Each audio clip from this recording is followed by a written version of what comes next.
Tarif Trump tumbang di tangan Mahkamah Agung. MA Amerika Serikat membatalkan tarif global yang diberlakukan Donald Trump. Kok bisa MA berani lawan presiden? Apa yang sebenarnya terjadi? Selengkapnya kita bahas.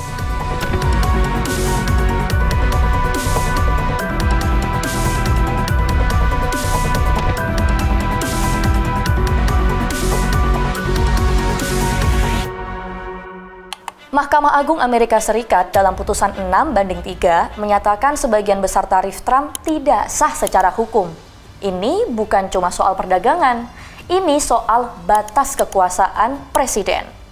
Keputusan ini dikeluarkan oleh MA setelah gugatan terhadap kebijakan tarif tambahan yang mencapai 10-25% untuk sejumlah produk impor. Pasar saham AS langsung merespons positif karena ketidakpastian tarif mereda.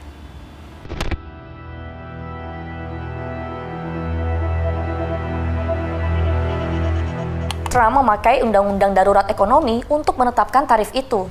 Tapi MA bilang, dasar hukumnya nggak cukup. Nama undang-undangnya International Emergency Economic Powers Act, AIPA, tahun 1977.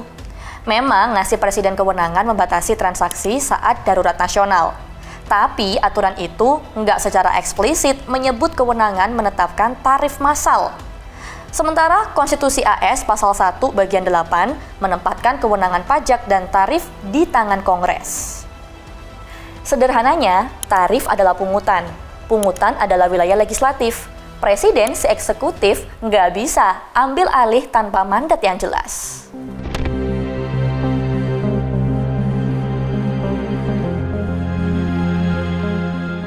Kenapa ya MA-nya AS berani hentikan presiden? Ya karena sistemnya emang dirancang begitu, supaya ada check and balance. Ini namanya trias politika. AS adalah negara demokrasi dengan sistem pemisahan kekuasaan. Eksekutif bikin kebijakan, legislatif bikin undang-undang, yudikatif menguji apakah kebijakan sesuai konstitusi. Sejak putusan Marbury versus Madison tahun 1803, MA punya hak judicial review. Hakim agung menjabat seumur hidup, sehingga relatif independen dari tekanan politik.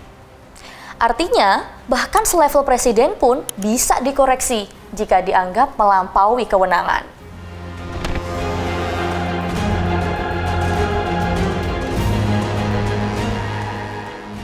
Gara-gara ini, Presiden Trump marah besar. Dia menuduh hakim MA nggak paham kepentingan nasional. Katanya keputusan hakim sangat mengecewakan dan bikin malu. Dia bahkan mengecam keputusan itu dengan tajam di hadapan wartawan. Sementara itu, sejumlah tokoh politik oposisi menyebut putusan itu sebagai kemenangan bagi rakyat dan konsumen AS. Bagi mereka, keputusan MA nunjukin adanya perlindungan hukum terhadap kebijakan publik. AS lagi nunjukin gimana standar berdemokrasi. Kalau sistemnya jalan, kebijakan presiden yang nggak sesuai undang-undang pun bisa diredam demi kemaslahatan rakyat banyak. Pertanyaannya, apakah ketukan palu ini cukup buat bikin Trump kapok dan kembali ke aturan main? Simak terus perkembangan isu internasional hanya di Kumparan Bicara Fakta lewat Berita.